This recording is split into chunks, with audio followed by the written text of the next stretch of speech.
بسم الله الرحمن الرحيم لا حول ولا قوة إلا بالله العلي العظيم. Alors, mes très chers étudiants, nous allons entamer le second chapitre du cours de mécanique des solides. Donc, c'est un chapitre qui porte sur la cinématique du solide. Alors, c'est quoi la cinématique? C'est tout simplement une partie de la mécanique qui étudie les mouvements des corps sans tenir compte des causes. Bon, parce que derrière un mouvement, il y a une cause, mais en général, les causes sont les forces. Alors, les forces seront ignorées dans ce chapitre.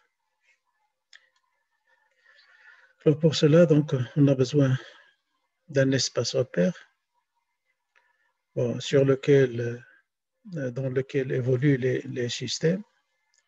Et donc, on va admettre un certain nombre d'hypothèses. Donc, en supposant que cet espace est homogène, il est isotrope, donc il n'y a pas de direction privilégiée et euclidien, c'est-à-dire muni d'un produit scalaire. On en aura besoin. Alors, cet espace est défini par l'association de l'horloge. Alors là, on ne dit pas une horloge, mais on dit de l'horloge.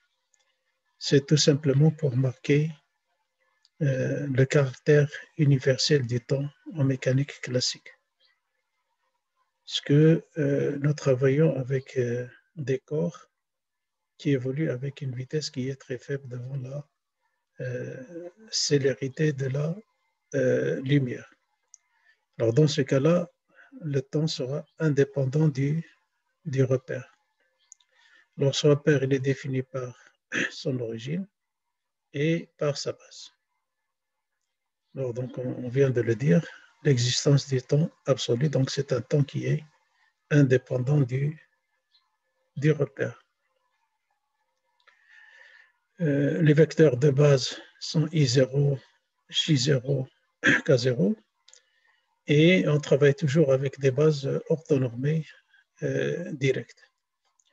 Alors, de telle sorte, c'est-à-dire si on prend un point M de l'espace affine qui est en mouvement par rapport à R0, alors ce point sera en mouvement si ses coordonnées varient en fonction du temps. Et on aura le vecteur OM est égal x de t, y de t, z de t, donc sont les composantes du vecteur OM dans la base I0, J0, K0. On peut aussi écrire le vecteur OM est égal x de t I0 plus y de t J0 plus z de t K0. Alors le point M en mouvement, si toutes ces coordonnées par rapport à R0 dans R0 varient en fonction du temps ou au moins une de ces trois coordonnées varie dans le temps par rapport à ce repère. On définit aussi la vitesse de M par rapport à R0. Donc, il suffit de dériver le vecteur OM par rapport au temps dans ce repère. L'accélération, c'est une dérivation de la vitesse. Alors, si vous regardez, alors, à chaque fois, donc, quand on dérive un vecteur, on doit préciser le repère par rapport auquel on dérive. Si on part de la vitesse, donc on doit définir le repère par rapport auquel on détermine cette vitesse. La même chose pour l'accélération. Alors, donc, l'accélération de M par rapport à R0, c'est la dérivée de la vitesse par rapport à R0.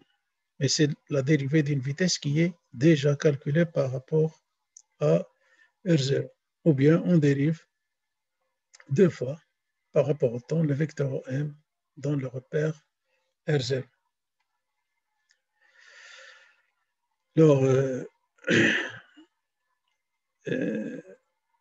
le programme de cette année porte sur la mécanique des solides.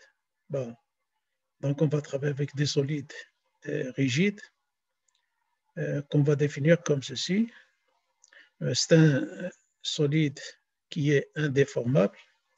Il est constitué par un ensemble de points matériels dont les distances mutuelles restent constante au cours du temps. C'est-à-dire, si on prend deux points A et B appartenant au solide, quelle que soit la nature du mouvement de ce solide, la distance entre les points A et B reste une constante. Voilà. Donc, c'est la distance AB. Et cette distance est tout simplement le module du vecteur AB. Alors, si on regarde ici, soit A et B, deux points d'un solide, on a AB au carré. Alors, AB au carré, c'est AB scalaire AB. C'est le module de AB au carré. Alors, le module de AB, c'est la distance. Donc, ici, c'est le carré de la distance. Alors, si la distance est constante, le carré de la distance est une constante. Par contre, le vecteur AB peut dépendre du temps, c'est-à-dire il peut varier. Il peut varier par sa direction, c'est-à-dire lorsque le solide se déplace, la direction de AB peut changer au cours du temps. Et donc, le vecteur AB peut être un vecteur qui est variable par sa direction et non par son module, puisqu'on a dit que le module de AB est une constante. Et le module de AB, il caractérise la distance entre les points A et B. Alors, le AB, donc c'est OB moins OA. Bon, on peut utiliser la relation de Charles, donc en passant par O, qui est l'origine du repère R0. Alors, on va revenir à ce carré du module qui est une constante. On peut l'écrire sous cette forme-là. AB scalaire AB est égal à une constante. Alors, si on dérive cette constante dans n'importe quel repère, donc là, on ne précise pas le repère, on peut dériver cette constante dans n'importe quel repère, cette dérivée de la constante est égale à 0. Donc, on a le vecteur AB qui apparaît deux fois. Donc, en fait, la dérivée de ce produit scalaire, c'est deux fois AB multiplié scalairement par DAB sur DT. Alors, on simplifie par deux, ce qui nous reste, c'est AB multiplié scalairement par D de AB sur DT. Alors, ça veut dire quoi? Ça veut dire tout simplement que le vecteur AB est perpendiculaire à sa dérivée par rapport au temps. Alors, bien évidemment, nous sommes partis de l'hypothèse que les points A et B sont des points du solide S. Alors maintenant, on va s'intéresser au champ des vitesses d'un solide.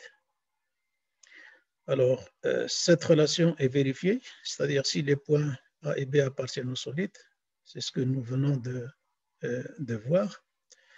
Alors, si on dérive ce vecteur dans le repère R0, qu'est-ce qu'on va avoir? On va avoir que la dérivée de AB par rapport au temps, c'est la vitesse de B moins la vitesse de A. Et là, cette différence de vitesse est multipliée scalairement par AB.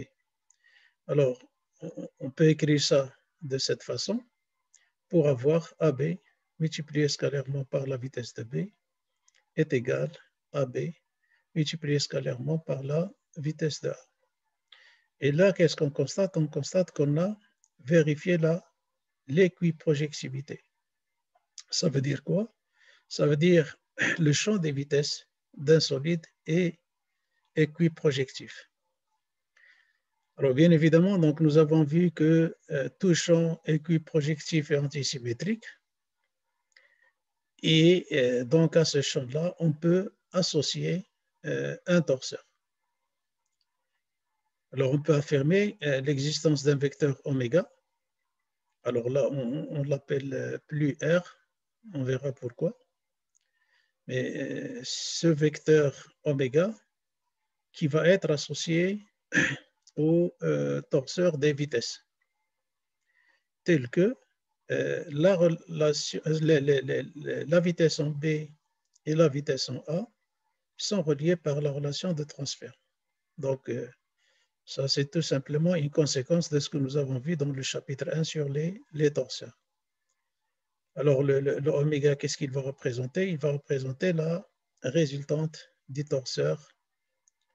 Bon, pour le moment, on ne lui a pas donné de nom, mais on va l'appeler torseur cinématique. Alors, on va garder cette écriture en mémoire et puis on va utiliser cette relation, cette dérivation vectorielle qui est tout à fait générale. C'est-à-dire, si je dérive, c'est une relation qu'on peut bien évidemment démontrer.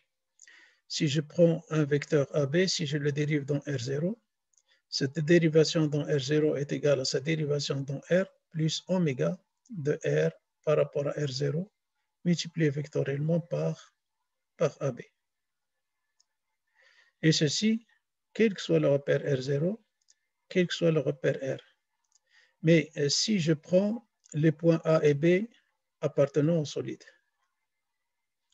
et si on considère que le repère R est un repère qui est lié au solide, alors dans ce cas-là, le vecteur AB va être un vecteur constant dans R et sa dérivation par rapport au temps est égale à 0.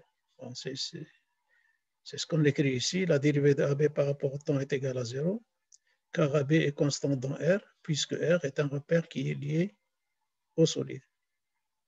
Alors, je rappelle encore une fois que cette relation, c'est une relation qui est valable, quels que soient les repères R et R0. Alors, bien évidemment, donc ici, on a la dérivée de AB par rapport au temps est égale à 0. C'est la vitesse de B par rapport à R0 moins la vitesse de A par rapport à R0. Puisque cette dérivation est égale à 0, qu'est-ce qui nous reste? Oméga de R par rapport à R0 multiplié vectoriellement par AB. Alors, si on compare cette relation avec celle-là, c'est la même chose. Alors, ce oméga donc, qui caractérise la résultante du torseur n'est autre que oméga de R par rapport à R0 avec R, un repère lié au solide. Alors, puisque le champ des vitesses d'un solide est un torseur, on va lui donner un nom, donc on l'appelle torseur cinématique. Et ces éléments de réduction aux coordonnées au point A sont sa résultante, qui est définie par le vecteur rotation du repère R lié au solide par rapport à R0 et son vecteur moment qui est caractérisé par la vitesse en A de R0. Alors pour la notation, donc on le note plus tôt, donc on va changer la notation. Donc c'est le torseur cinématique qui est défini par ses coordonnées en A, son moment en A et sa résultante, bien évidemment. Bon, puisqu'on vient de voir que le champ des vitesses d'un torseur, le champ des vitesses d'un solide est un torseur, donc on peut se poser la question de manière légitime, est-ce que le champ des accélérations des points qui constituent le solide est un torseur? Alors pour cela, donc on part de cette relation de transfert, donc qui est vérifiée avec oméga, c'est oméga de S par rapport à R0 ou oméga de R par rapport à R0 avec un repère R lié au solide. Et on va tout simplement dériver cette relation ici. Alors, je dérive par rapport à R0, j'ai une vitesse qui est déjà calculée par rapport à R0, donc j'obtiens une accélération par rapport à R0.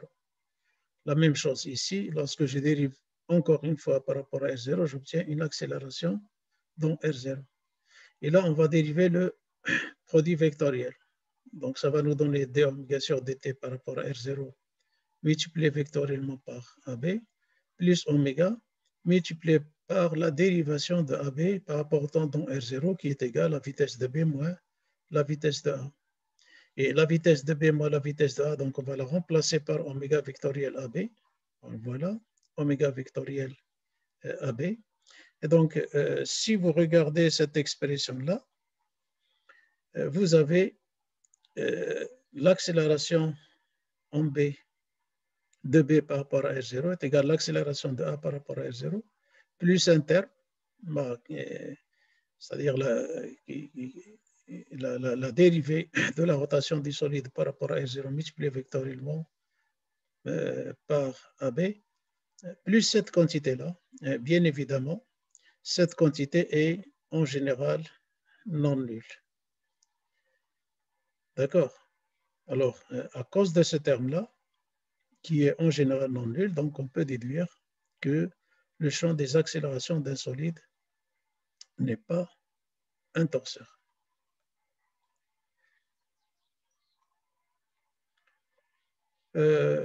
Alors là, on va examiner des mouvements particuliers du solide. Alors le premier mouvement, c'est le mouvement le plus simple, c'est le mouvement de translation. Alors, le solide S est animé d'un mouvement de translation par rapport à R0, alors si tout simplement le vecteur rotation de S par rapport à R0 est égal vecteur nul, quel que soit T. Alors, il en résulte que la vitesse de B est égale à la vitesse de A. Mais là, il ne faut pas oublier, quand il s'agit du solide, de prendre les points A et B appartenant au solide. Alors, dans la relation de transfert, le terme qui reste, c'est oméga vectoriel AB, puisque oméga est nul. Donc, on va avoir la vitesse de B est égale à la vitesse de A, quel que soit A, B appartenant au solide. Alors, qu'est-ce qu'on peut dire? On peut dire que le champ des vitesses est uniforme. C'est-à-dire, dans un mouvement de translation, le champ des vitesses est uniforme. Alors, si on regarde ce schéma, donc ici, on a le repère de travail, le repère R0, un repère lié au solide avec sa base IJK, base orthonormée directe. Et dans un mouvement de translation, c'est-à-dire si nous fixons notre attention sur le vecteur AB, alors le vecteur AB va rester inchangé au cours du temps. Donc, on va avoir AB est égal à B', AA' est égal BB', A'B' est égal A seconde, B seconde. D'accord? Mais c'est-à-dire, sur ce cliché-là, on a la vitesse de A par rapport à R0 est égale à la vitesse de B par rapport à R0, mais pas nécessairement la vitesse de A est égale à la vitesse de A'. Mais sur ce deuxième cliché, on a la vitesse de A' par rapport à R0 est égale à la vitesse de B' par rapport à R0. Ici, la vitesse de A seconde par rapport à R0 est égale à la vitesse de B seconde par rapport à R0. Mais on peut avoir vitesse de A différente de la vitesse de A', différente de la vitesse de A seconde. Alors, le torseur cinématique, qu'est-ce qu'il devient? Bon, puisque sa résultante va s'annuler, alors le torseur cinématique, ça devient un couple, puisque sa résultante est nulle. Et dans ce cas-là, dans un mouvement de translation, l'axe central du torseur cinématique n'existe pas. Un autre mouvement particulier, c'est la rotation d'un solide autour d'un axe fixe. Là, on va partir de cette hypothèse. Donc, on suppose que le solide S est en mouvement de rotation autour d'un axe delta fixe dans R0. Alors, de manière instantanée, c'est-à-dire juste à l'instant T, ou permanente. C'est-à-dire, on va étudier le mouvement de rotation, une rotation instantanée ou permanente par rapport à un axe qui est fixe de manière instantanée ou permanente. Alors, si je prends un point qui appartient à delta, alors la vitesse de A par rapport à R0 est égale à 0, d'après cette hypothèse, puisque l'axe delta est fixe dans R0. Alors là, il faut retenir que, comme remarque, le fait que tous les points fictifs ou géométriques appartenant à l'axe de rotation sont considérés comme des points du solide et peuvent être utilisés dans les relations de transfert. Alors, pour utiliser les relations de transfert dans le cas du torseur cinématique, il faut que les points soient des points réels du solide, ou bien il faut que les points appartiennent à l'axe de rotation, même si ce sont des points fictifs.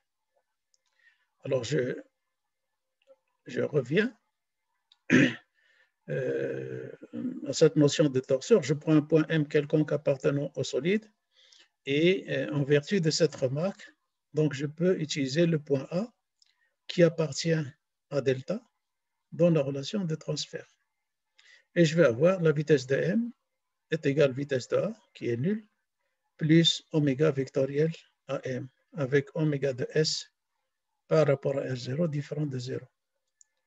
Alors, si on regarde l'invariance scalaire, c'est la vitesse de M multipliée scalairement par oméga, puisque la vitesse de M, c'est le résultat de ce produit vectoriel. Donc, la vitesse de M est perpendiculaire à oméga. Et donc, ce produit scalaire est égal à 0. Alors, dans un mouvement de rotation autour d'un axe fixe, le torseur cinématique est un glisseur. D'accord? Glisseur, puisque sa résultante est différente de 0 et son invariance scalaire est égale à 0. Alors, pour le moment, donc, on a parlé de l'axe de rotation des solides, mais puisque le champ des vitesses d'un solide est un torseur, alors il existe un axe central de ce torseur, puisque la résultante est différente de 0. Alors, on va voir tout simplement que cet axe central du torseur n'est autre que l'axe de rotation du solide. Pour cela, donc, on va énoncer une proposition. Les axes delta' et delta sont confondus. Pour la démonstration, c'est une démonstration très, très simple. Alors, si on prend un point qui appartient à l'axe de rotation, on a la vitesse de A par rapport à R0 est égale à 0. Donc, en vertu de l'hypothèse de ce paragraphe. Alors, si on multiplie vectoriellement par oméga, on va avoir 0. Mais si on regarde cette relation-là, c'est-à-dire le moment et la résultante sont collinéaires puisque leur produit vectoriel est égal à 0. Donc, de là, on peut déduire directement que le point A appartient à l'axe central du torseur. Et donc, on peut dire que l'axe de rotation est confondu avec l'axe central du torseur cinématique. Parce qu'on prend n'importe quel point appartenant à delta, ce point va appartenir à delta'. Et par conséquent, donc, les axes delta et delta' sont confondus. Alors, on retient les remarques suivantes. Quand il s'agit d'une rotation de S autour d'un axe delta, on retient que le torseur cinématique est un glisseur, puisque son invariance scalaire est nulle et le vecteur rotation de S par rapport à R0 est différent de 0. Et l'axe de rotation du solide est l'axe central du glisseur. Bon, voilà, donc c'est le glisseur qui est défini par ces éléments de réduction en A, mais qui est un point appartenant à l'axe de rotation. Donc ça va nous donner un moment nul et oméga de S par rapport à R0. Si on prend le point B qui n'appartient pas à delta, donc ça va être la vitesse de B qui va être dans ce cas-là différente de 0, qui va représenter son moment en B et sa résultante qui est toujours la même oméga de S par rapport à R0. Alors, un troisième type de mouvement particulier, c'est le mouvement hélicoïdal. Alors, dans un mouvement hélicoïdal, tout point appartenant au solide tourne autour d'un axe delta, en même temps se déplace suivant cet axe. Alors, le meilleur exemple qu'on peut donner, c'est l'exemple du tire-bouchon. C'est-à-dire chaque point du tire-bouchon, lorsqu'on tire le bouchon, il décrit un mouvement hélicoïdal. Alors, on va prendre, si on prend un point de S appartenant à delta, alors dans ce cas-là, la vitesse de A sera différente de 0. D'accord? Bon, j'utilise la relation de transfert, je prends toujours le point A, mais dans ce cas-là, la vitesse de A est différente de 0. Sinon, on va revenir à l'hypothèse du paragraphe 2, qui est rotation d'un solide autour d'un axe fixe. Donc, dans un mouvement hélicoïdal, si je prends un point appartenant à l'axe, la vitesse de ce point n'est pas nulle. Et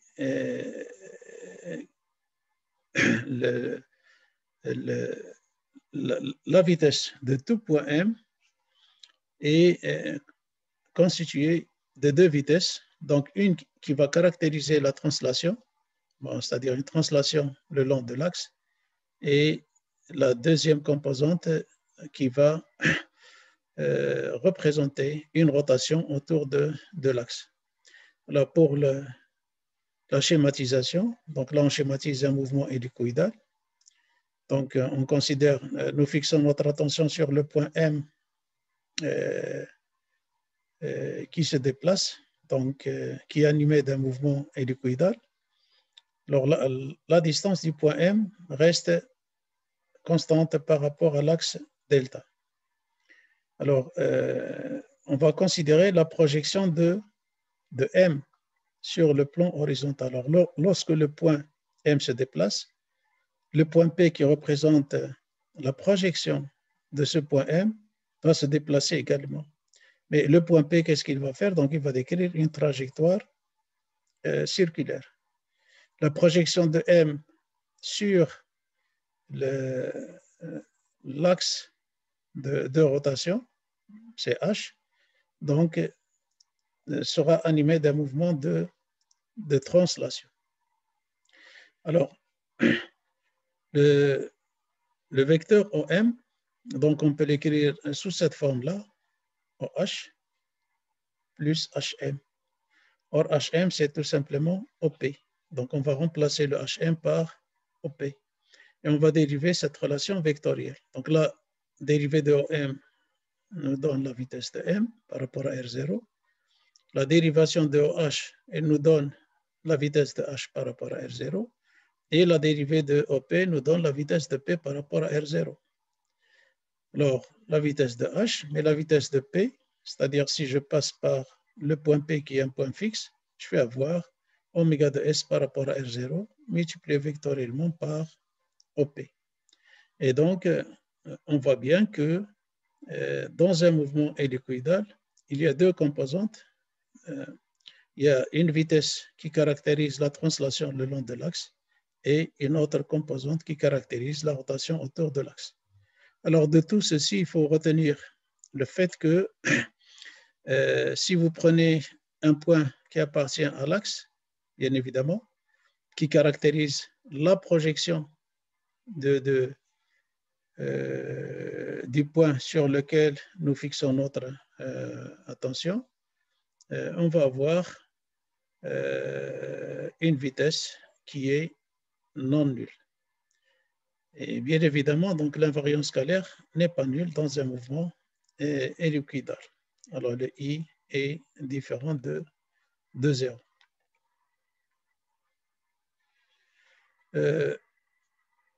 Maintenant, on va voir un mouvement plus général d'un solide.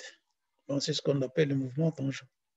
C'est-à-dire, pour un solide en mouvement, on peut prendre des photos à différents instants et on peut observer différents types de mouvements qui sont particulièrement les mouvements que nous avons définis de manière permanente, c'est-à-dire la translation, la rotation autour d'un axe fixe et le mouvement hélicoïdal. Alors, je prends deux points A et B appartenant à S et on utilise la relation de transfert. La vitesse de B est égale à la vitesse de A, donc il n'y a pas de problème, puisque les points A et B appartiennent au solide. Alors là, on va examiner ce qui se passe. C'est-à-dire, imaginez que si je prends un cliché à l'instant T et qu'à cet instant T, le vecteur oméga s'annule. Alors bien évidemment, il s'annule pas de manière permanente. S'il s'annule de manière permanente, donc on va tomber sur le cas petit a, ce qui est le mouvement de translation. Mais là, il s'annule à l'instant T, mais à l'instant T plus delta T, le vecteur oméga va devenir non nul. Donc, on va fixer notre attention sur l'instant T, pour lequel le vecteur oméga s'annule. Alors, dans ce cas-là, qu'est-ce qui nous reste? La vitesse de B est égale à la vitesse de A. Ça veut dire qu'à cet instant, le champ des vitesses devient uniforme. Mais là, on ne peut pas dire que le mouvement est un mouvement de translation. Qu'est-ce qu'on dit? On dit qu'à cet instant, le mouvement du solide est tangent à une translation. Alors, le mot tangent, c'est tout simplement pour dire que, c'est-à-dire pour dire que le mouvement, c'est un mouvement de translation, mais de manière instantanée et non permanente. Donc, on ajoute tangent à une translation pour différencier avec le petit a. Bon, maintenant, si à un instant t donné, ce oméga est différent de 0. Alors, qu'est-ce qu'on va dire? On va dire qu'à cet instant, le torseur cinématique admet un axe central. Ici, à l'instant t où le oméga devient nul, le torseur n'admet pas d'axe central. Mais à un instant t', par exemple, ici, vous pouvez dire t', pour lequel le oméga est différent de 0, on dira qu'à cet instant, le torseur cinématique admet un axe central. Alors, je considère, puisqu'il existe un axe central, je considère un point qui appartient à H. Alors, bien évidemment, le point A est un point qui appartient au solide. Je peux utiliser la relation de transfert en passant par le point H. Je vais avoir la vitesse de A est égale à la vitesse de H plus oméga vectoriel H1. Bon, alors de ce paragraphe, j'ai des possibilités pour la vitesse de H. Bon, à l'instant considéré, si la vitesse de H par rapport à R0 est égale à 0, alors qu'est-ce qu'il me reste? Il me reste que la vitesse de A est égale à oméga multiplié vectoriellement par HA. Bon, la vitesse de A, de H est proportionnelle au vecteur oméga, sont deux vecteurs qui sont collinaires. Donc, on peut dire ici qu'il existe un scalaire lambda tel que la vitesse de H est égale à lambda fois oméga de S par rapport à R0. Alors, si le lambda est égal à 0, alors dans ce cas-là, la vitesse de H par rapport à R0 est égale à 0. Et la même chose, donc on dira que le mouvement du solide est tangent à une rotation. J'ajoute le mot tangent donc pour signifier le caractère transitoire du mouvement. Par contre, si la vitesse de H par rapport à R0 est différente de 0, alors on dira que le mouvement du solide est tangent à un mouvement hélicoïdal. Alors, dans un mouvement tout à fait général, donc on peut passer par différentes situations, translation, rotation, mouvement hélicoïdal, mais à chaque fois, donc on doit ajouter le mot tangent pour signifier que, c'est-à-dire ce qui est observé à l'instant t peut ne pas être observé à l'instant t plus delta t. Donc, je me contente pour ce premier enregistrement sur le cours de la cinématique de cette partie-là. Et puis, donc, je vais rajouter des éléments,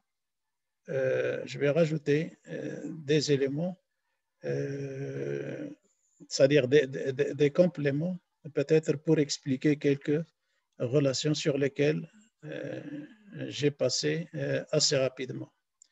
Et je vous remercie pour votre attention.